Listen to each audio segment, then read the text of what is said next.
ఠాకూర్ వీరేంద్ర ప్రతాప్ తన బంగళా లోపల కంగారుగా తిరుగుతూ ఉంటాడు. అప్పుడే తన భార్య రుక్మిణి వచ్చి అతనితో ఇలా అంటుంది, ఏంటి విషయం? మీ మొహంలో ఎందుకీ కంగారు కనిపిస్తోంది? రుక్మిణి, నీకు తెలుసు కదా, మన బంగళాలో ఎన్నో ఏళ్లుగా మంజరి రాక్షసి నివసిస్తుంది. తను మన పూర్వీకులను ప్రశాంతంగా బతకనివ్వలేదు. ఇవాళ అమావాస్య రాత్రి సాయంత్రం 6 కాబోతుంది. నేను సాధువు గారి కోసం ఎదురు చూస్తున్నాను. ఆయన ఇంతవరకు రాలేదు. అర్థమైంది. ప్రతి సంవత్సరం అమావాస్య రాత్రి రోజు మన బంగళాలో మంత్రించిన నీటిని చల్లడం జరుగుతుంది. మంత్రించిన నీటిని చల్లడం వల్లే మంజలి రాక్షసి ఆ గదిలో నుంచి బయటకు రాకుండా ఉంటుంది. ఠాకూర్ వీరేంద్ర ప్రతాప్ ఆ మాట అంటాడో లేదో అప్పుడే అక్కడికి ఒక సాధువు వస్తాడు. నన్ను క్షమించాలి ఠాకూర్, నేను రావడానికి ఆలస్యమైంది. సాధువు ఆ మాట అనగానే ఒక స్త్రీ గుర్రు పెట్టే శబ్దం వినిపిస్తుంది. సాధువు గారు, త్వరగా మా బంగళాలో మంత్రించిన జలాన్ని చల్లండి. దానిని మీరు మంజలి ఉన్న గది బయట నుంచో మొదలుపెట్టండి. భయంకరమైన శబ్దాలు రావడం మొదలుపెట్టాయి. ఠాకూర్ వీరేంద్ర ప్రతాప్ ఆ మాట చెప్పగానే సాధువు వెంటనే బంగళాలో ఉన్న ఒక పెద్ద గది దగ్గరికి వెళ్తాడు. అతను ఎప్పుడైతే మంత్రించిన నీటిని చల్లుతాడో ఉన్నట్టుండి నిప్పు అంటుకుంటుంది. అది చూసి సాధువు కళ్లల్లో భయం కనిపిస్తుంది. సాధువు భయపడుతూ వీరేంద్ర ప్రతాప్తో ఇలా అంటాడు, ఇది అనర్థమనే చెప్పాలి. మంత్రించిన నీటికి నిప్పంటుకోవడం చాలా ప్రమాదకరమైన సంకేతం. మీరసలేం మాట్లాడుతున్నారు సాధువు గారు? ఎన్నో ఏళ్లుగా ఈ భవనం లోపల మంత్రించిన నీటిని చల్లుతున్నారు. ఇంతవరకు అటువంటిదేమీ జరగలేదు. అప్పుడే సాధువు దృష్టి గుమ్మం పక్కన తగిలించి ఉన్న 10 ఏళ్ల అమ్మాయి ఫోటో మీద పడుతుంది. ఠాకూర్, ఇది ఎవరి ఫోటో? ఇది నా ఒక్కగానొక్క 10 ఏళ్ల కొడుకు ఆర్యన్ ఫోటో. ఆ మాట విని సాధువు పూర్తిగా ఆశ్చర్యపోతాడు. ఠాకూర్, నేను మీ తాతగారిని చూశాను. ఎప్పుడైతే మీ తాతగారికి తెలిసిందో మంజలి రాక్షసిని ప్రసన్నం చేసుకోవడానికి చేతబడి చేయటం జరిగిందని, నిర్దోషులను బలివ్వడం జరుగుతోందని ఆయన మంజలిని సజీవ దహనం చేశాడు. కానీ మంజలి ఆ రోజు ఆత్మగా మారిపోయింది. తను రాక్షసిగా మారి భవనంలో ఎవరిని ప్రశాంతంగా బతకనివ్వలేదు. అప్పుడు మీ తాతగారు ఒక సాధువు సహాయంతో మంజలికని ఒక గదిలో బంధించుంచారు. అదంతా సరే సాధువు గారు, కానీ మీరేం చెప్పాలనుకుంటున్నారు? మీ 10 ఏళ్ల కుమారుడు మొహం అచ్చం మీ మామగారి మొహంలాగానే ఉంది. మంజలికకి మీ మామగారంటే ద్వేషం. మీ మామగారు మళ్లీ జన్మించి నీ కొడుకు రూపంలో వచ్చారని అనుకుంటుంది. అందుకని మంత్రించిన ఈ నీటిని నిప్పంటుకుంది. సాధువు ఆ మాట చెప్పగానే అక్కడ గట్టిగా గాలులు వీస్తాయి. మంజులిక గది తలుపులు తెరుచుకుంటాయి. ఆ తర్వాత ఒక భయంకరంగా కనిపించే ఆడమనిషి గదిలో నుంచి బయటికి వచ్చి వాళ్లందర్నీ చూస్తుంది. తను మంజులిక. నా శత్రువు ఠాకూర్ హుకుం సింగ్ నీ సంతానంగా ఈ లోకంలోకి మళ్లీ వచ్చాడు. తను ఈ లోకంలోకి మళ్లీ వచ్చినప్పుడు నేను తనని చంపడానికి తిరిగి వస్తాను.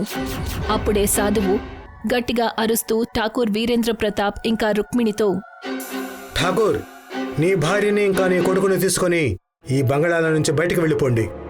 నేను ఈ మంజలికని మళ్లీ బంగళాలో బంధించే ప్రయత్నం చేస్తాను.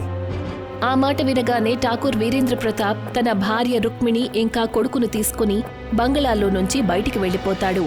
బంగళా బయట రుక్మిణి వణికిపోతూ ఠాకూర్ వీరేంద్ర ప్రతాప్తో ఇలా అంటుంది, అంటే దీనర్థం మన కొడుకు ప్రాణం ప్రమాదంలో ఉంది.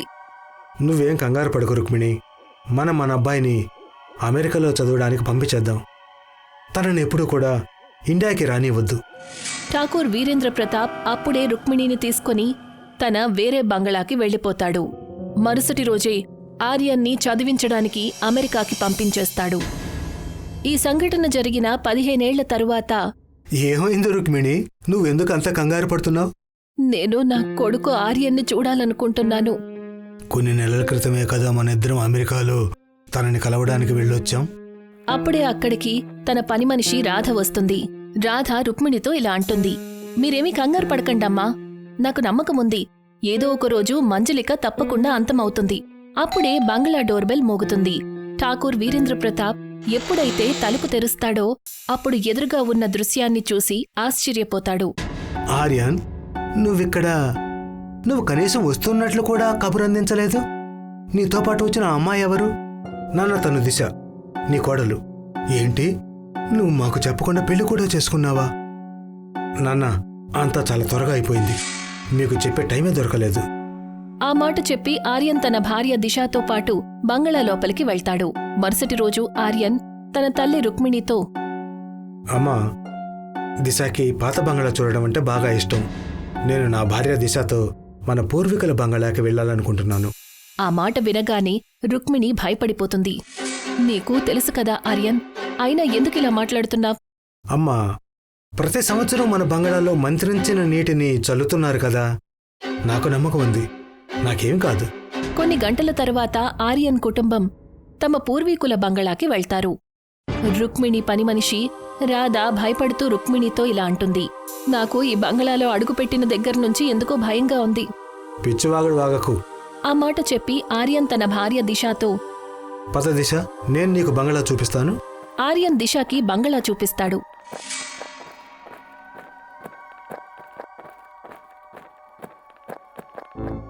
దిశ, ఈ గది లోపలే మంజులిక ఆత్మ ఉంది. నువ్వు ఈ గదిని మాత్రం తెరవకు. మరుసటి రోజు ఆర్యన్ మార్కెట్లో షాపింగ్ అని వెళ్తాడు. దిశ బంగళాలో తిరుగుతూ ఉంటుంది. దిశ మంజుళిక రూమ్ దగ్గరికి చేరుకుంటుంది. అప్పుడే తన చెవులకు గది లోపల నుంచి ఒక స్త్రీ గొంతు వినిపిస్తుంది. తలుపు తెరు దిశ, నేను ప్రాణాలతో ఉన్నప్పుడు నాకు ఒక కూతురుండేది. నువ్వు నా కూతురు వంశానికి చెందిన దానివి. నా కూతురు గురించి నాకు తప్ప ఇంకెవ్వరికీ తెలీదు.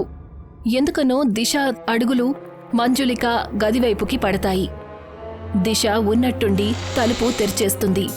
గాలి ఎంతో వేగంగా వచ్చి దిశ శరీరాన్ని తాకుతుంది. ఉన్నట్టుండి ఒక భయంకరంగా కనిపించే స్త్రీ దిశ ముందుకొచ్చి నిలబడుతుంది. దిశ వణికిపోతూ తనతో ఇలా అంటుంది, ఎవరు నువ్వు? మరుక్షణం ఆ భయంకరమైన స్త్రీ మాయమైపోతుంది.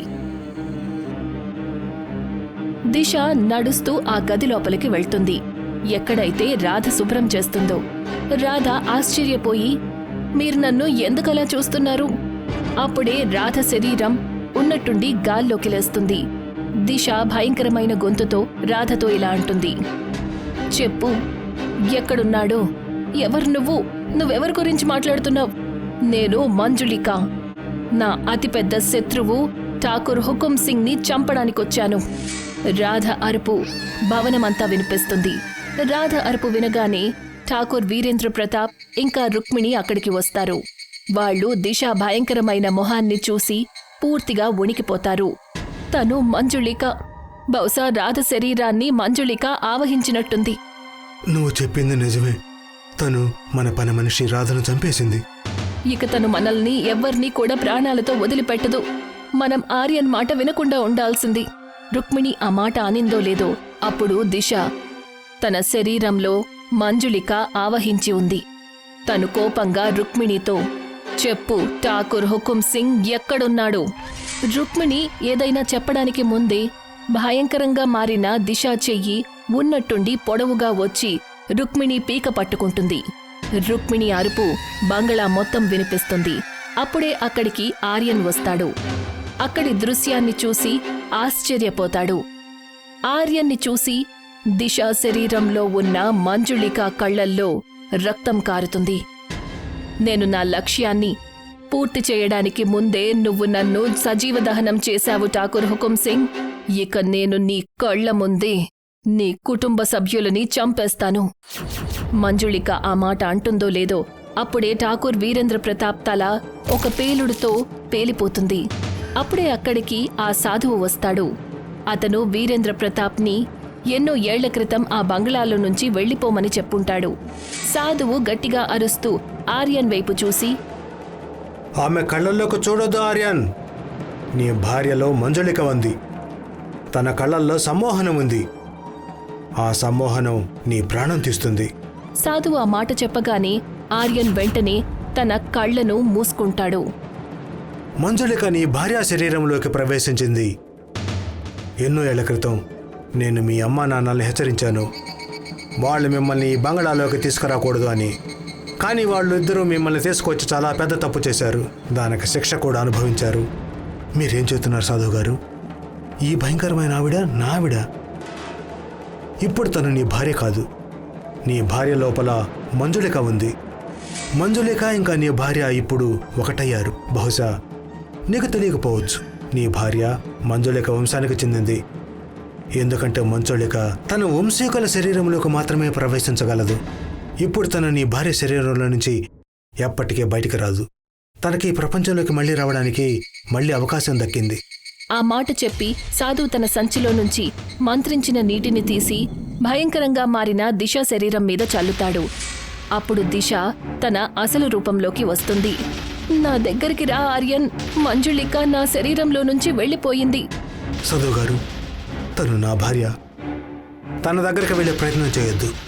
తన శరీరంలో ఇప్పటికే మంజులిక ఉంది. తను నిన్ను మోసం చేస్తుంది. అప్పుడే సాధువు మంత్రించిన సింధూరాన్ని తీసి దిశ శరీరం మీదకు చల్లుతాడు. ఉన్నట్టుండి దిశ శరీరానికి నిప్పంటుకుంటుంది. సాధువు ఆర్యన్ని బంగ్లా నుంచి బయటికి తీసుకొస్తాడు. బంగ్లా తలుపుల్ని మూసేస్తాడు. అప్పుడే ఆర్యన్ చెవులకు ఒక బరువైన గొంతు వినిపిస్తుంది. నువ్వు తిరిగి రావాల్సిందే, నేను నీకోసం ఎదురు చూస్తాను. సాధువు ఆర్యన్తో, ఏ సమయంలోనైతే మంజులిక నీ భార్య శరీరంలోకి ప్రవేశించిందో ఆ సమయంలోనే నీ భార్య చనిపోయింది. ప్రాణాలతో ఉండాలనుకుంటే ఈ బంగ్లాలోకి ఇంకెప్పుడు అడుగు పెట్టొద్దు.